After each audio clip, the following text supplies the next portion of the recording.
할렐루야, 할렐루야. 11월 첫째 주 주일 찬양 예배에 오신 여러분들을 주님의 이름으로 환영하고 축복합니다. 벌써 11월 3일입니다. 이맘때가 되면 어떤 생각이 드십니까? 이쯤 되면 11월 한 셋째 주 추수감사주일만 넘으면 연말이 막 다가오는 게 너무 빨리 다가오죠. 이맘때쯤 되면 벌써 돌아보게 됩니다. 올 한 해 뭘 했지? 2024년도 시작한 지 어제 같은데 올 한 해 뭘 했지?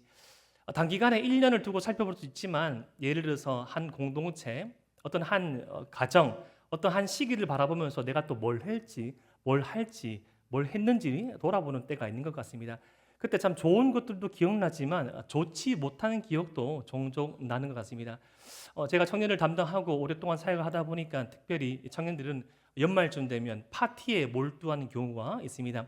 청년들이 그렇게 파티에 몰두하는 게 유흥을 즐기거나 음주 가무를 즐겨서 그런 것이 아니라 요즘에 이 어려운 세태 가운데 이 연말을 정리할 때 자신의 삶을 좀 돌아보니까 남는 게 없다고 여겨지는 거죠.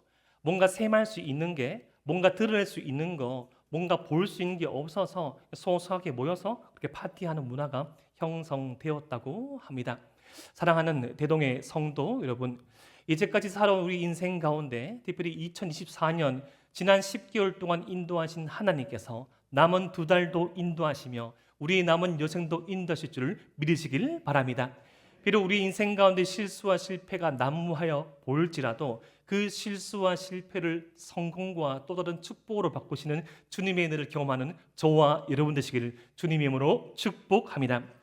이와 관련하여서 제가 예전에 한 청년은 신방을 기다리다가 서점에서 본 책 제목이 하나 있습니다. 기막힌 실수라는 책 제목이었습니다. 아이들이 보는 책이었는데요. 부제는 바로 이것이었습니다. 세상을 바꾼 놀라운 발명. 여기서 제가 한 챕터를 읽어보게 되는데요. 버려진 빨간 열매라는 제목이었습니다. 바로 커피콩의 발견이었습니다.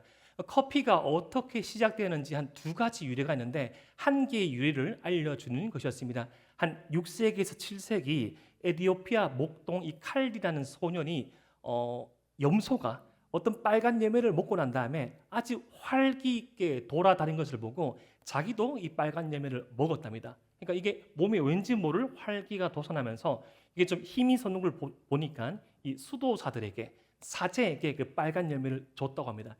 여러분 이 어감 빨간에서부터 약간 좀 어감이 좀 빨갛죠. 이 빨간은 우리가 좀 이 반감이 있지 않습니까?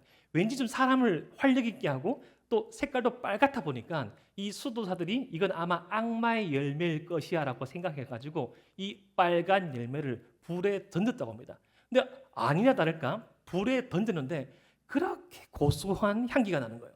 그렇게 그 고소한 향기가 나는 이 재를 걸러가지고 물을 태워 먹었더니 커피가 되었더라라는 그런 전설이 있습니다. 바로 이 실수로 말미암은 이 발명을 했다는 것이죠. 사랑하는 대동의 성도 여러분, 이렇게 우리 어떤 반복적인 혹은 우발적인 실수가 어떤 발명, 어떤 출발이 된다면 참 좋겠지요. 하지만 우리 어떤 실수와 실패가 꼭 어떤 발견이나 새로운 시작으로 이어지기까지는 상당히 어려운 것 같습니다. 특별히 오늘 말씀을 통하여서 믿음의 조상으로 알려져 있는 아브라함이 가졌던 어떤 실패와 실수의 순간들을 어떻게 극복하며 하나님께서 그에게 허락하신 축복의 통로의 삶을 살펴보길 원합니다. 오늘 말씀이 이렇게 시작합니다. 우리 창세기 20장 1절 말씀을 함께 읽겠습니다. 시작. 아브라함이 거기서 네게브 땅으로 옮겨가 가데스와 술 사이 그랄에 거류하며. 아멘. 오늘 말씀은 이 창세기 18장 말씀에 연속되는 말씀입니다. 지난주 우리가 온 마음 모아서 12.7 연합집회에 기도하러 갔을 때 우리 이 교회에서는 남아있는 성도들이 그 마음 한가득 우리가 왜 이 땅에 죄악을 두고 기도해야 할지를 이유를 살펴볼 말씀이 바로 창세기 18장 말씀이었습니다. 창세기 18장 말씀은 너무나 유명한 말씀이죠. 하나님과 아브라함이 6번씩이나 씨름을 하면서 이 소돔과 고모라 땅에 의인 50명이 있다면 에서 시작하여서 6번의 씨름을 걸쳐서 최소한의 공동체를 이룰 수 있는 숫자 10명이 남으면 하나님께서 그 땅을 용서하시겠다는 그 말씀으로 끝이 나고 창세기 19장에 이 두 천사가 당도하니 소돔의 제약에 극심하여서 그 땅 가운데 심판이 임하는 것이 오늘 말씀의 배경입니다. 그런데 이 오늘 말씀이 연속된 이 출발점에서 아브라함이 거기서 이 그랄 땅으로 떠나 거류했다고 합니다. 아브라함이 어디서 떠났단 말입니까? 바로 아브라함이 오랫동안 약속의 말씀을 붙잡고 머물렀던 헤브론 땅에서 떠났다는 것입니다. 사랑하는 대동의 성도 여러분, 이 창세기 말씀을 읽다 보면 이 믿음의 족장들이 약속의 땅을 떠나서 다른 땅으로 이주하는 것은, 특별히 그 이주하는 땅이 이방 땅에 가깝다는 것은 그의 심경에, 그 족장의 신화에 어떤 변질이 생겼다는 것을 의미합니다. 오늘 이 말씀에 나와 있는 이 그랄 땅은 이 이스라엘 가나안 땅의 최남단으로서 약속의 땅에서부터 가장 멀리 떨어져 있는 땅을 의미합니다. 아브라함이 갑자기 헤브론 땅을 떠난 이유가 무엇일까요? 이 창세기 18장 16절부터 33절 말씀에서 아브라함은 소돔과 고모라를 심판하러 가는 하나님의 그 두 천사와 하나님께 간구하며 씨름하였습니다. 그때 그렇게 말했죠. 창세기 18장 23절 말씀. 아브라함이 가까이 나아가 이르되 주께서 의인을 악인과 함께 멸하러 하시나이까. 하나님께 가까이 나아가 여호와의 얼굴 앞에 하나님을 가로막고 하나님이 아니시면 이 움직일 수 없는, 하나님의 능력이 아니시면 바꿀 수 없는 문제를 가지고 정말 간절히 마치 우리 주님께서 땀이 핏방울이 되는 그러한 심정으로 아브라함은 남아있는 롯과 하나님의 긍휼을 구하며 기도하였습니다. 그렇게 기도하여서 마지막 이 10명에 이르렀을 때 그 기도가 마치고 그 쓰림이 마치고 두 천사를 떠났는데, 그렇게 떠난 두 천사의 이 뒷모습 가운데 아브라함이 마주본 것은 무엇입니까? 창세기 19장 27절 말씀. 아브라함이 그 아침에 일찍이 일어나 여호와 앞에 서 있던 곳에 이르러 그렇게 하나님의 발걸음을 멈추고 하나님이 아니시면 이것을 바꿀 수 없습니다라는 그 심정으로 기도하였던 그곳에 일어나서 아브라함이 이것을 봅니다. 우리 창세기 19장 28절 말씀 함께 읽겠습니다. 시작. 소돔과 고모라와 그 온 지역을 향하여 눈을 들어 연기가 옹기 가마의 연기같이 치솟음을 보았더라. 아브라함이 지금 본 것은 연기밖에 없습니다. 지금 창세기 19장의 마지막에 이 극적으로 이 롯과 두 딸이 건짐을 받았지만 그 사실은 아브라함이 몰랐을 가망성이 많습니다. 그렇게 하나님께 붙들고 씨름하고 그렇게 의인 10명이 남았으면 하나님께서 심판하지 아니하겠다고 약속하시고 아브라함은 믿음의 경주를 하였는데, 그렇게 믿음을 가지고 기도하였던 아브라함의 눈에 보이는 것은 지금 심판으로 인한 이 불구덩이, 이 불기둥밖에 없습니다.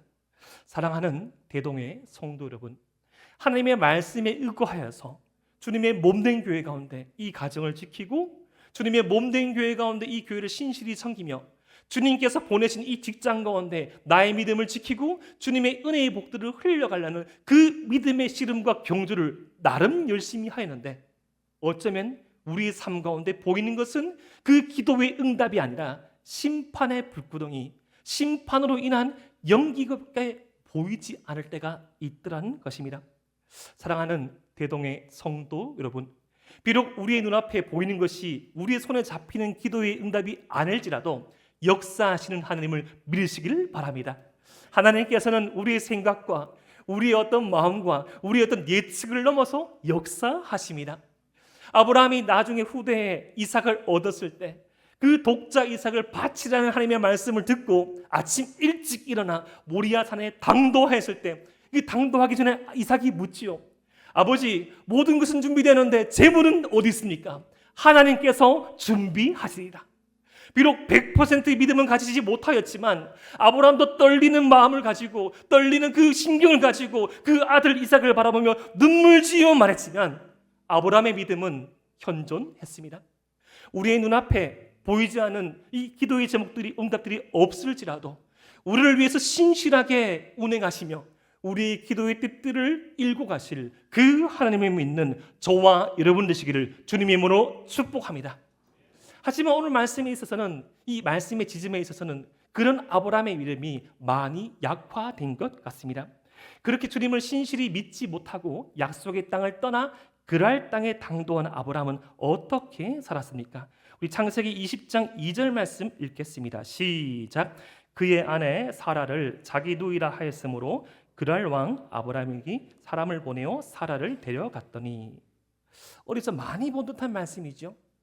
지금으로부터 약 25년 전 한 실수를 반복하고 있습니다.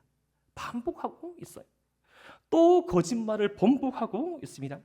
그런데 상식적으로 생각해 볼 때 지금 이 사라는 백발의 할머니 아닐까요? 왜 이런 분을 데려다가 왕비로 삼으려고 했을까요? 히브리서 11장 11절 말씀이 이런 말씀이 있습니다. 믿음으로 사라 자신도 나이가 많아 단산하였으나 잉태할 수 있는 힘을 얻었으니 이는 약속하신 이를 미쁘신 줄 알았습니다. 하나님께서 주신 이 약속의 말씀에 의거하여서 지금 이 말씀 이 다음 21장 말씀에는 이제 이삭이 태어나게 되는데 이미 그 이삭의 생명이 이 사라의 몸 속에 있다면 아마도 사라의 그 시간은 거꾸로 갔을 가능성이 많습니다. 하나님께서는 어쩌면 아주 상식적이고 상식을 초월한 기적을 행하시지만 할머니의 몸에서 자궁만 생생하여서 아기를 낳았다기보다는 어쩌면 이 사라에게 원래 있는 그 아름다움이 이 청춘의 회복됨으로 말미암아 더 돋보였을 가능성도 많습니다. 제가 예전에 이 말씀 가지고 다른 교회에서 이 말씀 전하니까 형제들이 아멘 되게 크게 하더라고요. 이 복을 주시옵소서 하면서 아멘 하면서 자매들이 얼마나 꼴려보는지. 그런 자매들이 있습니다. 진짜 나이가 가늠할 수 없는 분들, 특별히 우리 권사님들 다 그런 것 같아요. 나이를 가늠할 수 없습니다. 진짜로 얼마나 젊으신지. 은혜로 살면 그렇게 되는 것이죠. 근데 아마도 진짜 사라의 시간은 거꾸로 가고 있었을 겁니다. 왜냐하면 약속하신 때가 이르렀기 때문이지요. 그런데 그런 은혜도 모르고, 그리고 지금 롯도 살아있는데 그런 하나님의 보살핌의 은혜도 모르고 지금 아브라함은 실수와 실패를 반복하고 있습니다. 여러분, 이 실수가 반복되면 실력입니다. 실력입니다. 예를 들어서 학생이 꼭 틀리는 문제가 있죠. 예를 들어서 저도 집에서 큰 역할을 감당하지 않지만 우리 둘째 아이 산수를 제가 매겨줄 때 있거든요. 가끔씩 얘가 이제 한 자리 7 더하기 2는 잘하는데 7 더하기 12는 뛰어넘거든요. 7 더하기 12는 19인데 9라 적습니다. 근데 은민아 19잖아. 실수 하거든요. 근데 실수가 반복되면 실력이 있죠. 지 머릿속에는 1이 남아있어도 1을 적고 9를 주가야죠. 아브라함은 계속 실수하고 있습니다. 아내로 인해 죽임을 당할까 봐 또 아내를 어쩌면 촌수로 따지면 이봉두이쯤 되지만 이봉두이로 소개하지 않고 자신의 아내가 아니라고 부인하고 있습니다. 오늘 말씀 13절, 창세기 20장 13절 말씀 보면 새로운 정보도 추가됩니다. 우리 함께 읽어보겠습니다. 시작. 하나님이 나를 내 아버지의 집을 떠나 두루 다니게 하실 때 내가 아내에게 말하기를 이후로 우리의 가는 곳마다 그대는 나를 그대의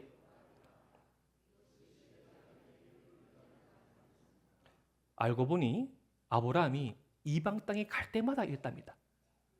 이방 땅에 갈 때마다 믿음의 조상. 이방 땅에 갈 때마다 다 눈치 보는 거죠. 우리 와이프 너무 아름다워서 여동생이라 하지 않으면 자신의 목숨이 박탈될 것 같아요. 그런 이 거짓말을 고의적으로 반복해 왔음을 봅니다. 낯설고 위험한 곳에 갔을 때 하나님을 의지하는 믿음보다 자신이 생각한 방법을 선택한 것은 습관적인 죄악이죠. 어쩌면 이 창세기 12장 애굽 땅에서의 그 실수부터 오늘 말씀의 실수까지 약 25년의 세월이 흘렀고 그 사이 하나님께서는 정말 이 무궁무진한 이 측량할 수 없는 그 믿음의 경험들을 아브라함에게 주셨는데 여전히 아브라함에게 연약하고 여전히 아브라함에게 넘어지는 이 부분이 있었던 것입니다. 이것은 단순한 실수보다 심각한 영적인 죄와 상관이 있을 수 있습니다. 실수의 원인을 돌아보면 저는 두 가지 정도로 정리할 수 있을 것 같습니다. 첫 번째, 연약함과 두려움 때문에 실수합니다. 예를 들어서 어떠한 부분에 있어서 부족하거나 어떠한 부분을 준비해야 되는데 준비하지 않고 게을러서, 그리고 어떤 이 부분에 어설퍼서 실수하니까 자꾸 그것을 무마하는 거죠. 저는 처음이라서 이렇습니다. 좀 시간이 지나면 괜찮습니다. 제가 아침에는 좀 이렇게 서글픈데 아침에는 좀 어설픈데 다음에는 괜찮습니다 라고 하지만 게으르고 어설프고 부족하여서 연약하고 두려워서 실수할 수 있는 것이죠.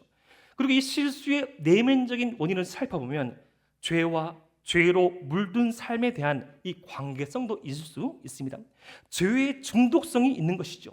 죄를 끊지 못하면 이 같은 패턴을 보이면서 심지어 이 실수하는 부분들이 죄로 인한 실수하는 부분들이 대물림되기도 합니다. 여러분, 자신의 아내를 여동생으로 속이는 이 아브라함의 실수, 죄성과 관련된 이 모습은 아들인 이삭에게도 나타납니다. 아들인 이삭에게도. 여러분, 이 가정 분위기, 집안의 분위기라는 것은 놀랍게 유전됩니다. 뭐 제가 드물립니다 그런 말은 아닙니다. 그 상황과 환경 가운데 아이들은 학습해 갑니다. 놀랍게. 예전에 제가 코로나 이전에 이제 여러 세미나를 이제 배우고 교회 사역을 전무할 때가 있었습니다. 그래서 한 세미나에 제가 참여를 했는데 아주 우리나라에서 잘 이제 부흥한 큰 교회였습니다. 그 교회의 찬양 인도자가 제 동기 형님 목사님 걸 제가 알고 있었고 거기 가니까 역시 찬양 인도를 하신데 그분 이제 신전 다닐 때 별명이 엘비스 프레슬리였거든요. 키도 아주 크시고 구렛나루는 좀 있으시고 근데 기타를 정말 잘 치셨습니다. 그러면 기타를 잘 치면서 찬양을 하기가 정말 어렵거든요. 샤우팅하는 것도 대단하지만 막 음미하면서 정말 엘비스 프레슬리처럼 이렇게 부르면 까랑막 넘어갔습니다. 좋게 성령으로.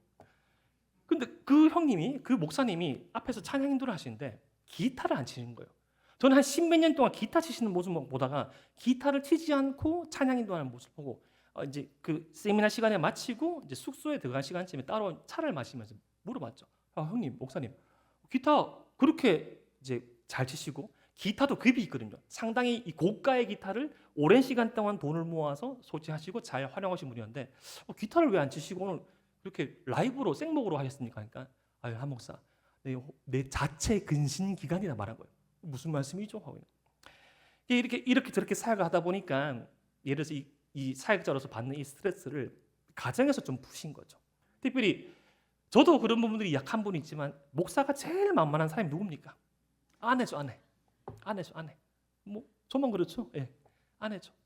근데 그 형님 목사님이 이렇게 저렇게 사역하시면서 작게 크게 계속 짜증을 아내한테 부르는 거죠.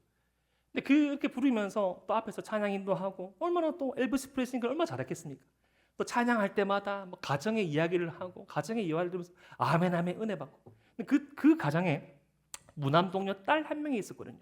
근데 한 교회에서 한 오랫동안 사역했기 때문에 제일 처음에는 이 아이가 어려서 몰랐다가 점점 이 딸 아이가 크게 되면서 아빠가 어떻게 하는지를 다 보고 있는 거예요. 그렇게 하다가 한참 이렇게 뭐 어떤 예배 전에 집회 전에 한참 준비하고 그러는데 이제 그 집회를 딱 나가려고 이제 사역을 딱 나가려고 보니까 자기가 이제 아주 진짜 이제 금지 옥욕처럼 여기고 있는 이 기타에 줄이 끊어지는 거예요. 알고 보니까 사모님이 아내분이 청소를 하다가 쓰러뜨려가지고 줄이 끊어진 거죠. 그 사실을 알고 그렇게 할렐루야 아멘 포근을 많이 하신 거예요. 뭐 할렐루야 아멘 내가 너를 사랑한다 계속 포근하니까 이 모습을 이 딸 아이가 지켜본 거죠.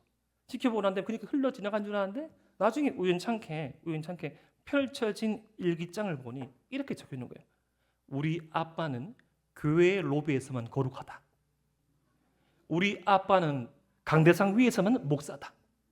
나를 안아주지도 사랑해주지도 않으면서 그렇게 찬양하는 모습이 싫다. 거짓말장이. 이걸 본 거예요. 그래서 그 형님은 울면서 그 기타의 줄을 다 잘라버렸어요. 차마 부러뜨리지 못하고 줄이 제일 짜거든요. 내가 이 가정을 회복하기까지 기타를 치지 않느니라. 담임 목사님께도 솔직히 말씀드리고 제가 이런 이유 때문에 한동안 제 스스로 근신하고 회복될 때까지 기타 치지 않겠습니까? 그렇게 말씀하더라고요. 근데 저는 그 얘기 들으면서 그렇게까지 하겠나 싶은데 제가 그렇더라고요. 제가 아주 사소한 것들 밖에서는 안 그런데 그렇게 짜증을 그렇게 힘듦을 표출을 할 때도 있더란 것이죠. 아브라함이 그랬습니다. 여러분 아브라함이 이 반복된 이 실수와 그로 인한 파장은 어땠을까요? 여러분 사라의 측면 한번 생각해 볼까요? 얼마나 상처받았을까요? 또 저런다 저 인간. 아이고 지겹네 하면서. 헤브론 땅에 몇 년 살 때는 안 그랬는데 또 개버릇 나못 주네 하면서. 그래 얘 오빠 하면서. 여보게는 얘 오빠. 할머니가 할아버지인데 오빠 합니다. 할머니가 할아버지가 붙어 어떻게 삽니까? 얼마나 상처받았을까요? 여러분 이러면서도 아브라함은 본인 스스로 얼마나 더 부끄러웠을까요? 어쩌면 부끄러운지도 몰랐을 겁니다. 천능스럽게 네 여동생입니다. 근데 그 모습을 지켜보시는 하나님은 어떤 심정이 있을까요? 하나님 아브라함에게 한 그 복이 무엇인데? 아브라함과 함께 이 갈대아 우르에서 떠난 1년차 아닌데 20년 넘게 그 복을 체험케 하시고 말씀으로 말씀하시고 그에게 베풀어진 그 사랑과 긍휼과 그 자비가 한이었는데 지금도 하나님의 눈앞에서 어제까지만 해도 나를 가로막으면서 하나님 살려주시옵소서. 하나님께서 의와 공도를 행하신다 말씀하셨는데 의인 한 명 있으면 10명 있으면 그러면 됩니까? 라고 하였던 그 아브라함이 실망하고 실수하고 실패한 환경 가운데 떠나서 또다시 그 죄를 토하고 먹는 모습을 보면서 하나님은 어떠한 심정을 가지고 계셨을까요? 사랑하는 대동의 성도 여러분, 이렇게 저와 여러분도 아브라함처럼 믿음의 사람, 믿음의 백성이라 하지만 넘어지고 쓰러지며 반복된 실수와 실패 가운데 살아갈 수 있습니다. 그렇다면 우리는 어떻게 해야 합니까? 과연 우리에게 소망이 있을까요? 창세기 20장 3절 말씀입니다. 우리 창세기 20장 3절 말씀 함께 읽겠습니다. 시작. 그 밤에 하나님이 아비멜렉에게 현몽하시고 그에게 이르시되 내가 데려간 이 여인으로 말미암아 내가 죽으리니 그는 남편이 있는 여자임이라. 아멘. 그 밤에 현몽하시고 죽으리니 즉각적으로 연속적으로 하나님께서 움직이십니다. 창세기 12장에서 이 바로 곁에 갔을 때랑 전혀 다르게 역사하십니다. 심지어 창세기 20장 18절 말씀 보니까 하나님께서 사라 일로 아비멜렉의 집에 모든 태를 닫으셨습니다. 적극적으로. 사실 아비멜렉이 무슨 잘못이 있습니까? 아비멜렉은 몰랐잖아요. 알았으면 나쁜 사람이지만 그 당시 고대 근동의 문화에 있어서 협박한 것도 아니고 여동생이라는데 왕비 삶을 수 있잖아요. 여러분, 근데 여기서 하나님의 백성과 축복의 자녀와 그렇지 않은 사람의 차이점이 나옵니다. 분명히 하나님께서 약속하셨죠. 창세기 12장 3절 말씀, 너를 축복하는 자에게는 내가 복을 내리고 너를 저주하는 자에게는 내가 저주하리니 땅의 모든 족속이 너로 말미암아 복을 얻을 것이라 하신지라. 이 말씀이 실제가 되는 것입니다. 지금 아브라멜렉이 몰랐다 할지라도 지금 사라를 취하면 저주를 받는 것입니다. 왜? 아브라함이 사라가 복 그 자체인데 그 복인 삶을 침입하여서 이 범하면 저주를 받는 것이죠. 이것이 바로 약속의 자녀와 약속의 자녀가 아닌 사람 간의 특권의 차이입니다. 그러면서 하나님께서 이 아비멜렉에게 아브라함을 이렇게 소개하십니다. 우리 창세기 20장 7절 말씀 함께 읽겠습니다. 시작. 이제 그 사람의 아내를 돌려보내라. 그는 선지자라. 그가 너를 위하여 기도하리니 내가 살려니와 내가 돌려보내지 아니하면 너와 내게 속한 자가 다 반드시 죽을 줄 알지니라. 아멘. 지금 아브라함은 지금 실수하고 실패하고 또다시 사라를 자신의 여동생으로 팔아먹고 있지만 그러한 아브라함을 하나님께서는 성경의 최초로 선지자라 말씀하십니다. 아브라함의 눈물의 기도를 기억하신 것이죠.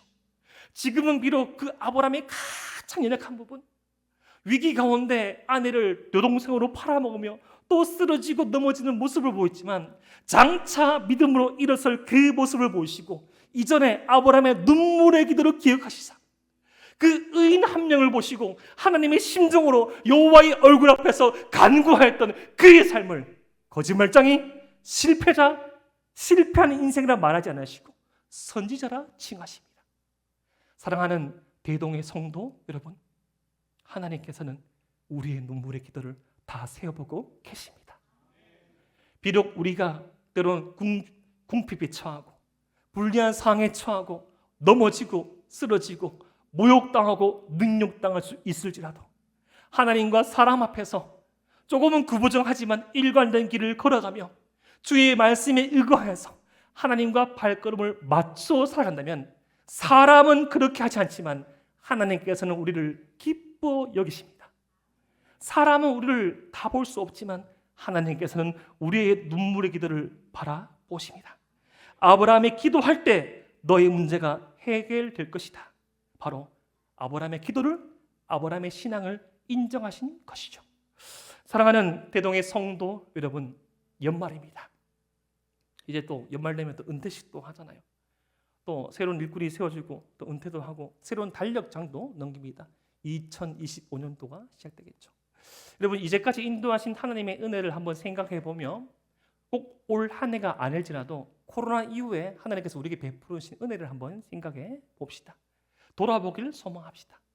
하지만 우리 자신은 잘 압니다. 우리 자신은 너무나 잘 알죠. 우리에게 있는 아브라함과 같은 그 실수. 아브라함은 오늘 말씀 이후에 그 실수를 더 이상 반복하지 않습니다. 회개했다는 뜻이죠. 그리고 우리가 너무나 잘 아는 말씀, 모리아 산에서 그의 인생의 정점이라 말할 수 있는 이삭을 주님께 바칩니다. 한 번에 이루어진 것이 아니죠. 시행착오를 겪으며 그 인생의 과정 가운데 자신의 민낯을 바라보며 이 모습까지도 용서하시고 품으신 자신의 실수를 덮으시는 진한 주님의 은혜 가운데 아브라함은 성장하고 성숙할 수 있었던 것입니다. 19세기 중반 프랑스의 한 염색 공장에서 일어난 일입니다. 모두가 이런 오후에 바쁘게 일하고 있는데 한 가정부의 실수로 이 램프에 든 등유가 떨어뜨려져서 그 염색 공장 이염하려는 천에, 이 모든 천에, 많은 천에 이게 뿌려지게 된 것입니다.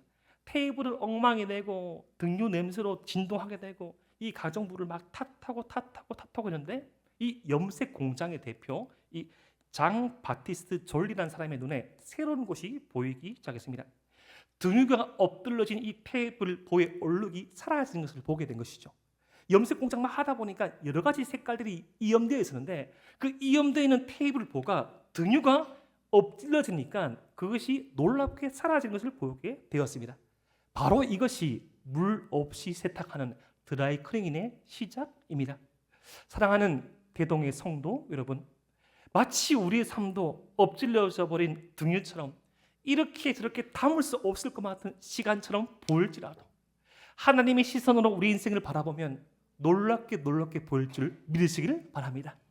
남아있는 우리의 2달 그리고 남아있는 인생의 여정 가운데 하나님의 복들을 헤아려 볼 수 있는 그 주님의 시각을 소유하는 저와 여러분 되시기를 주님의 이름으로 축복합니다.